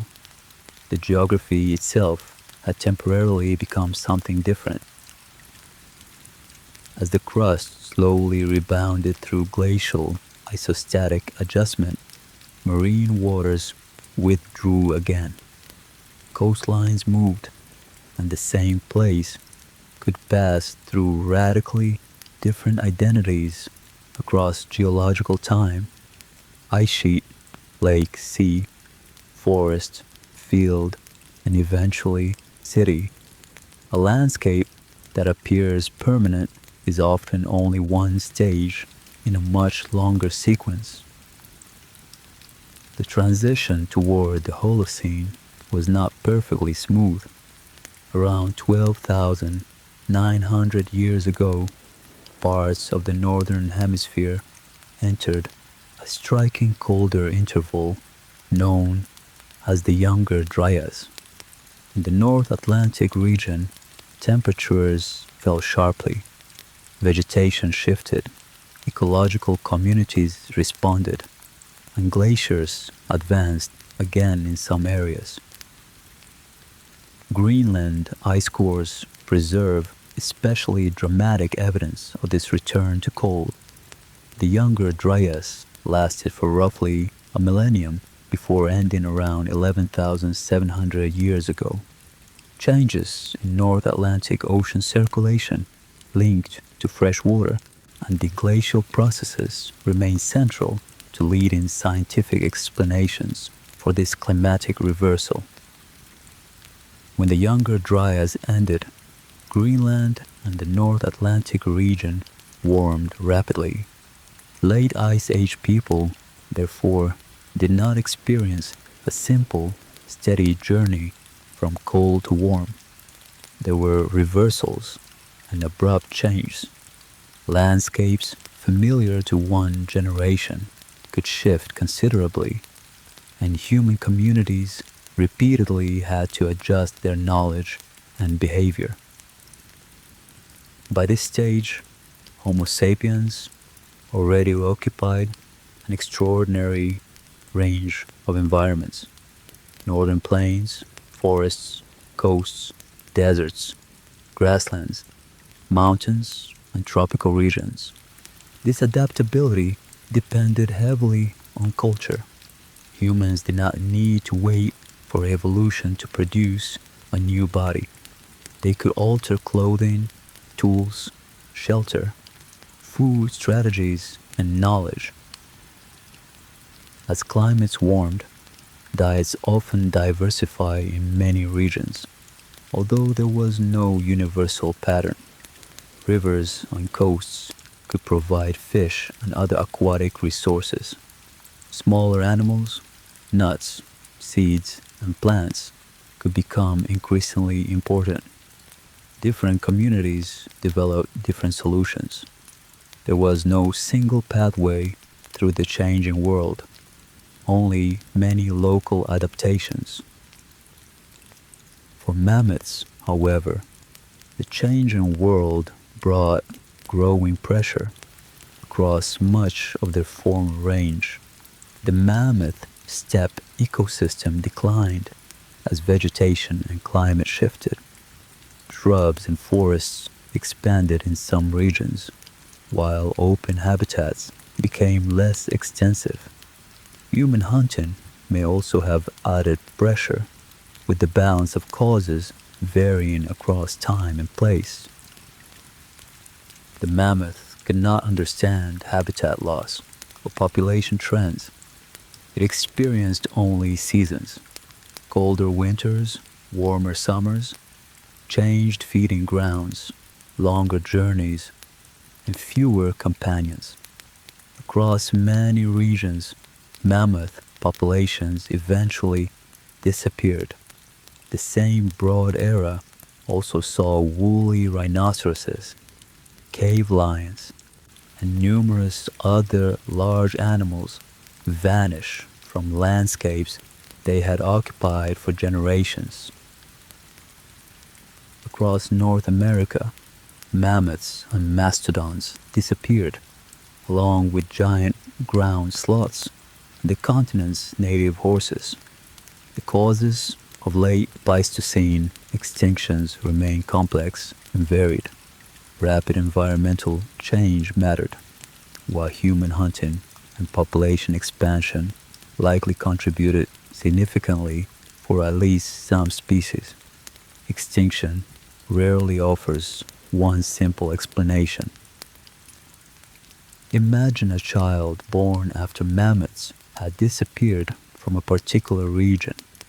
Older people might still remember seeing them.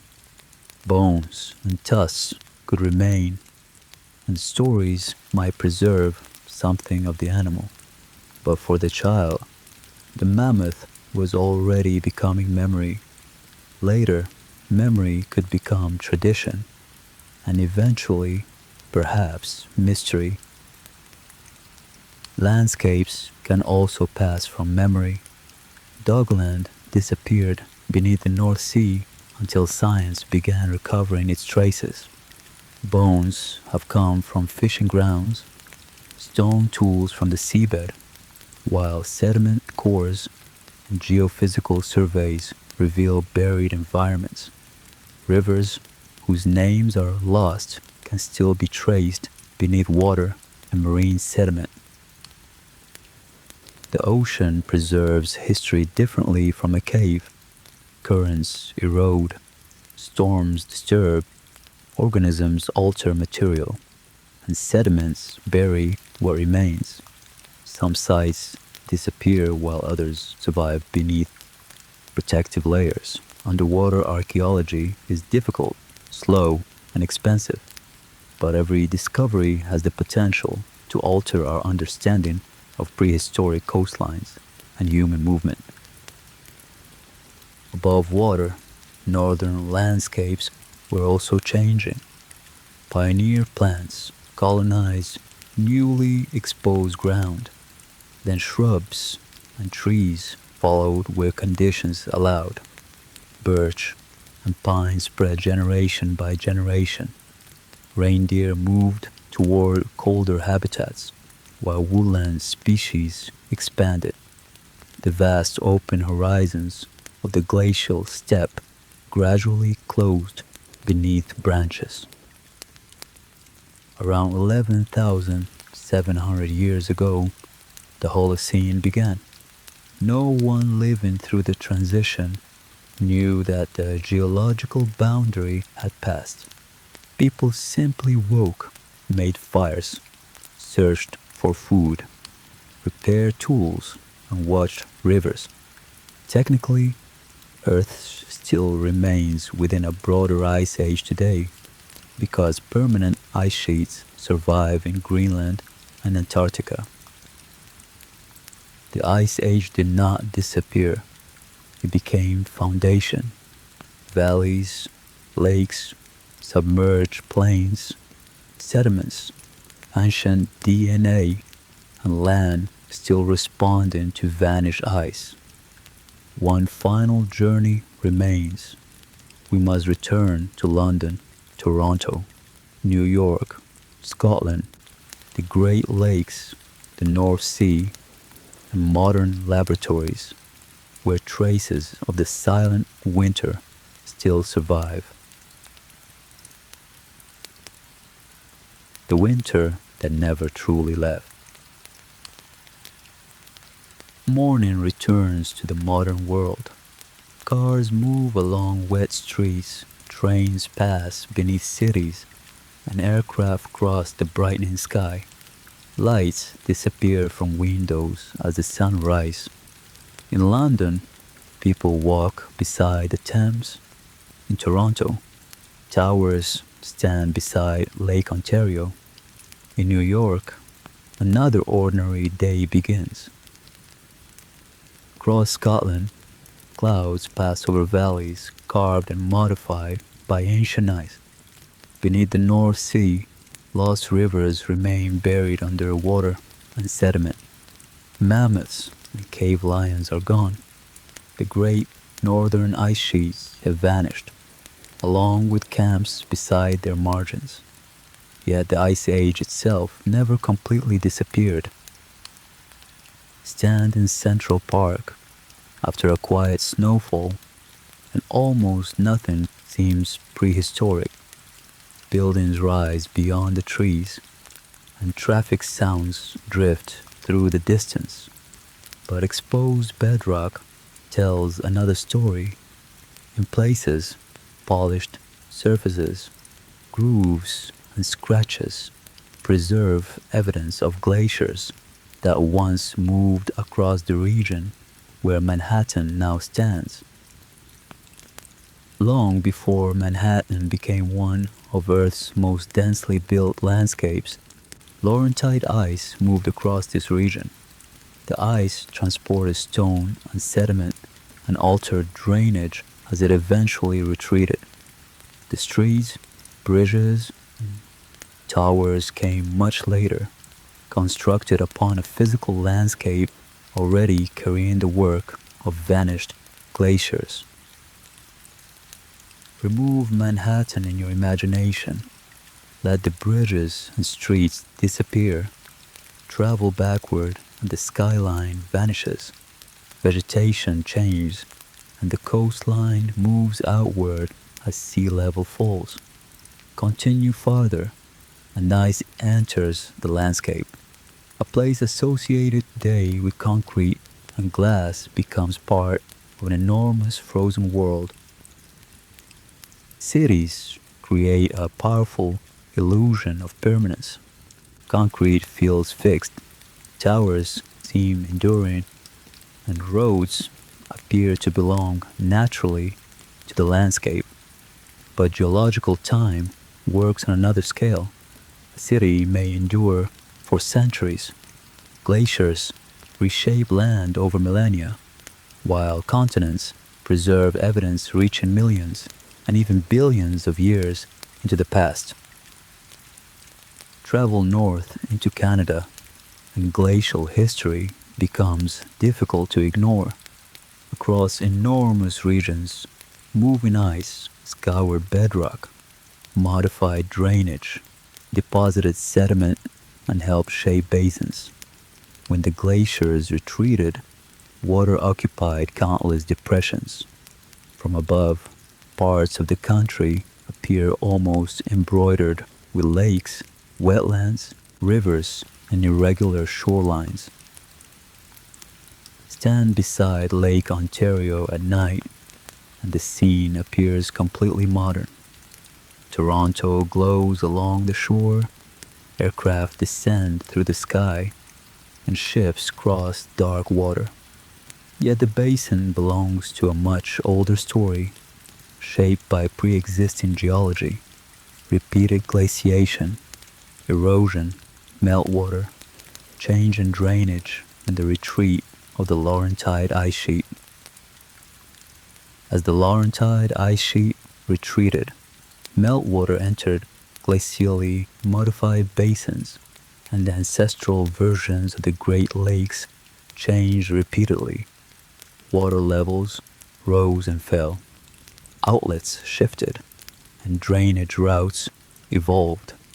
Even the crust beneath the region was adjusting after the enormous burden of continental ice began to disappear. Superior, Michigan, Huron, Erie, and Ontario appear fixed when we see them on a modern map. Geologically, however, their present shorelines are only snapshots. The Ice Age repeatedly reminds us that boundaries can move. A valley can become a lake can drain, and water can discover an entirely different route.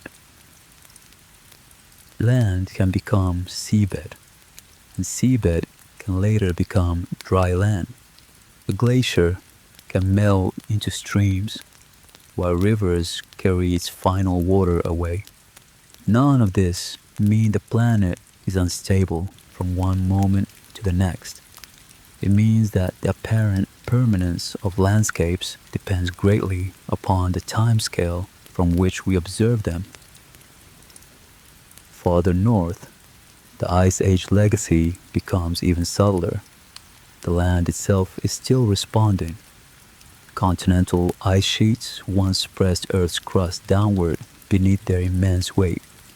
After the ice disappeared, the crust and mantle began a slow adjustment.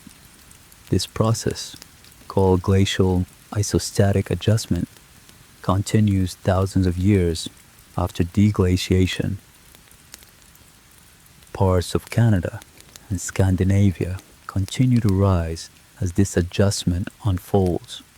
The motion is slow enough to escape ordinary human perception, yet modern geodetic instruments and satellites can measure it precisely. The Ice Age is therefore not only an event preserved in fossils or museums, its disappearance is still moving the ground beneath modern feet. Across the Atlantic, Britain carries its own glacial memories. Scotland preserves especially dramatic examples. Deep valleys, lochs occupying glacially modified basins, eroded mountain landscapes, and deposits left by retreating ice. Modern roads and homes now occupy these places, but their underlying form belongs to a much older frozen world. Remove the modern surface in imagination and restore the ice. A glacier fills the valley, vegetation retreats, the air grows colder, and sediment travels within and beneath the frozen mass.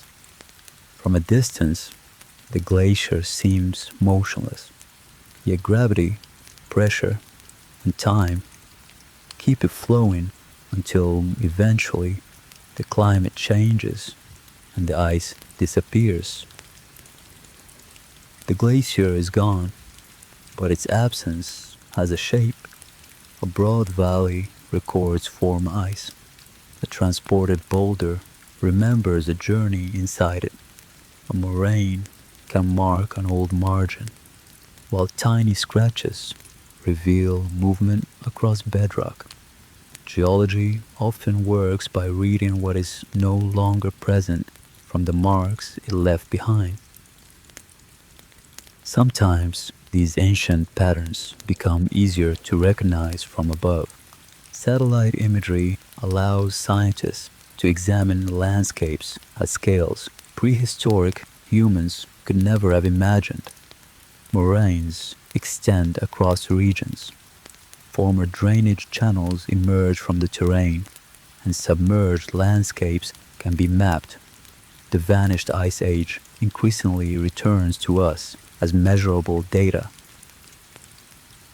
But another archive lies far to the south, beyond the Southern Ocean. Antarctica is almost entirely covered by ice. Here, snowfall has accumulated across immense spans of time, layer after layer. In this frozen environment, scientists establish field camps and begin drilling downward into one of Earth's most extraordinary climate archives. A narrow cylinder of ice rises slowly from deep below the Antarctic surface. At first glance, an ice core can appear almost ordinary, clear or pale ice, subtle layers and tiny bubbles. But hidden within it is evidence from atmospheric conditions that existed long before any human civilization recorded the world in writing.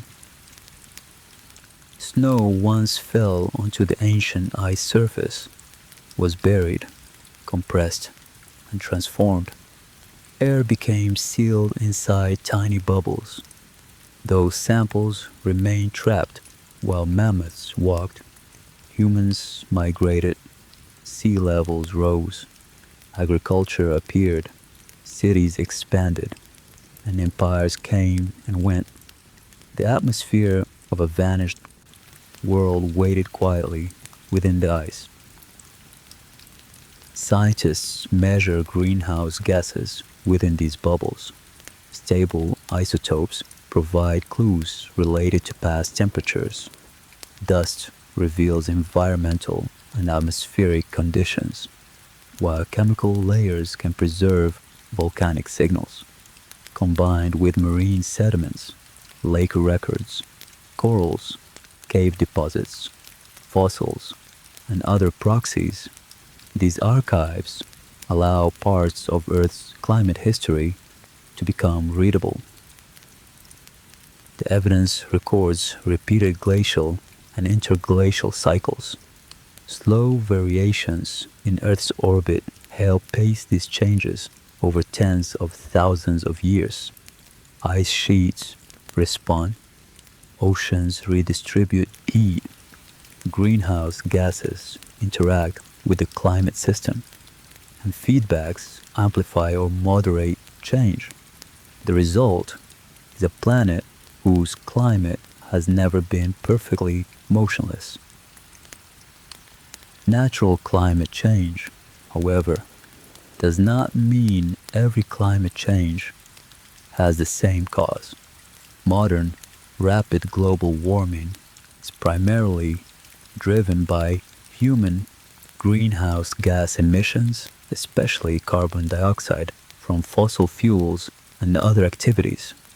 Atmospheric measurements, carbon chemistry, ocean observations, satellites, glaciers, ecosystems, and established physics all contribute independent evidence.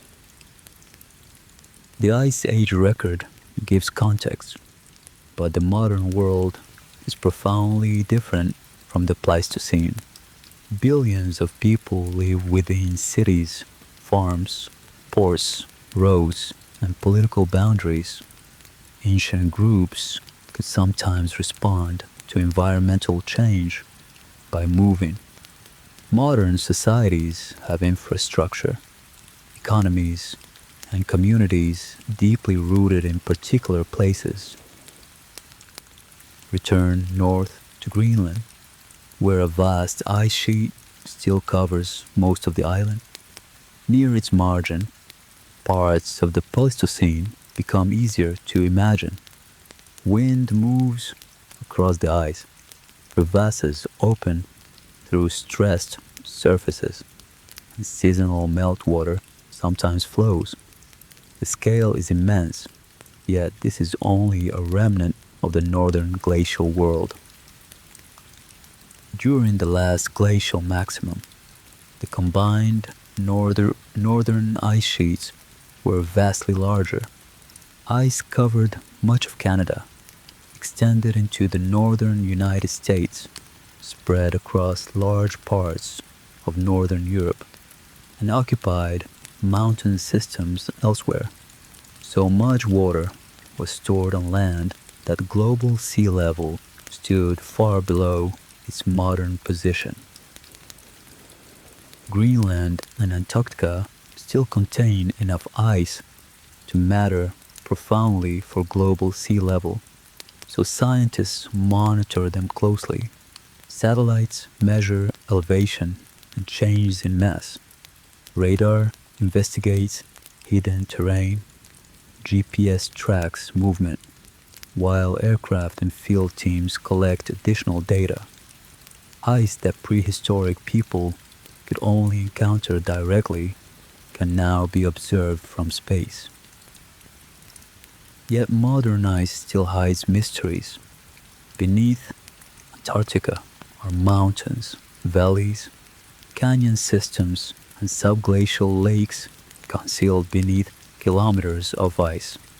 Radar reveals a landscape that ordinary eyes cannot see.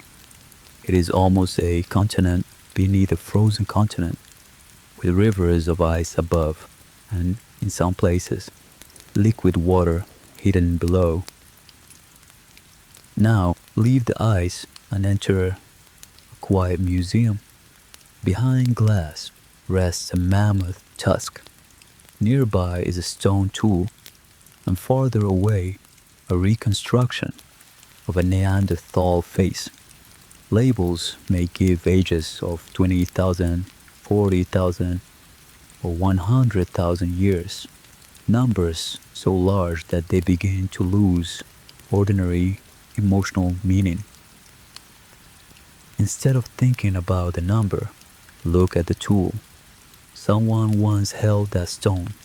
Their thumb pressed one side while fingers supported the other. They felt its weight, sharpened it, carried it, and perhaps eventually lost it. They could never have imagined their everyday object resting beneath electric light while strangers looked through glass. Outside the museum, winter still returns.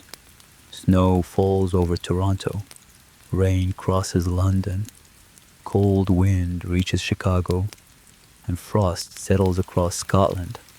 Modern people respond with insulated clothing, heating, forecasts, and food transported across vast distances. Winter has changed beyond recognition, but the underlying needs remain familiar: warmth, shelter, food, company, and light. Ice Age. Homo sapiens were not unfinished modern people.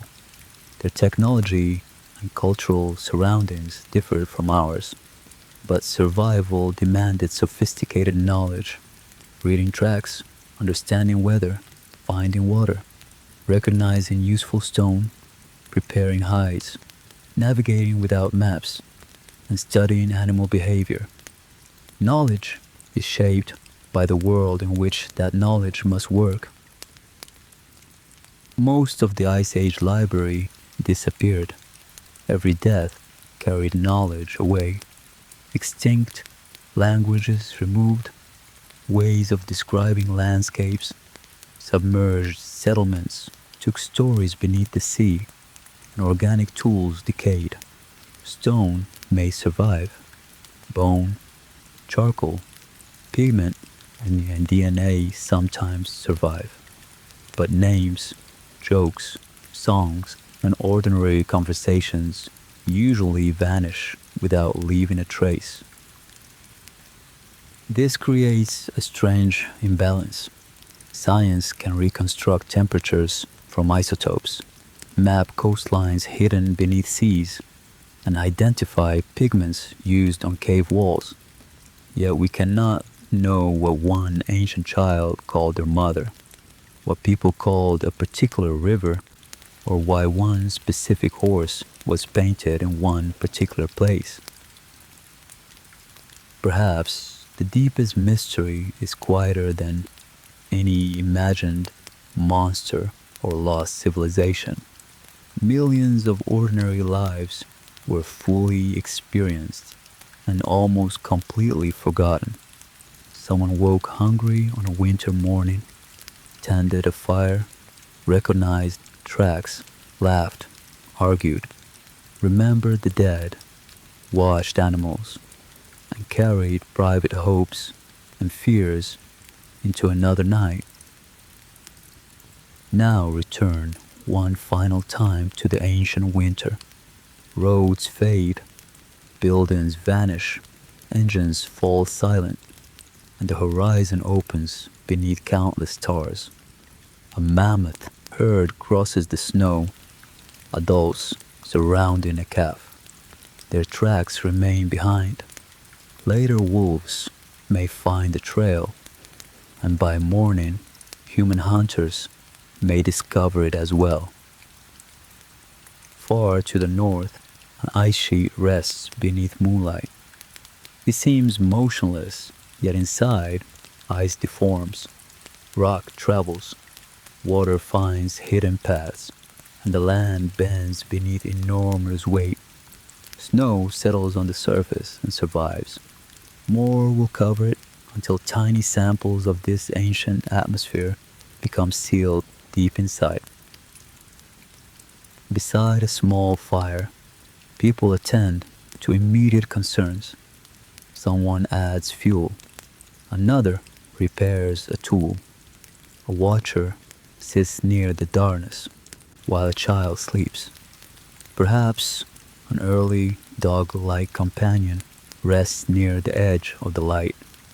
There are no borders or clocks here, only moon, stars, weather, seasons, and quiet human voices. Years become centuries. Glaciers retreat. Trees move north, seas rise, and Doggerland narrows. Mammoth herds become fewer. Lakes fill newly exposed basins, and rivers find new paths. Eventually, forests, villages, fields, roads, cities, factories, and satellites enter the story, yet the ancient winter survives in valleys, bones, footprints, pigments, and ice. The past does not vanish completely. A glacier becomes a valley, a plain becomes seabed, a journey becomes a footprint, an ancient air waits inside ice.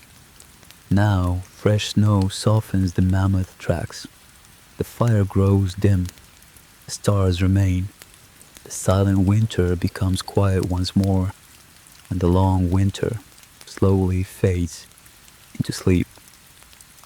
As the great ice slowly retreats, and the drowned lands awaken to a warming world, our journey through the endless winter comes to a gentle close. The ancient caves have shared their memories, and the frozen night begins to fade. The long winter is over, and now it is your time to rest. Let the quiet dripping of the melting ice wash away your remaining thoughts. Breathe in the stillness. Sleep well, and good night.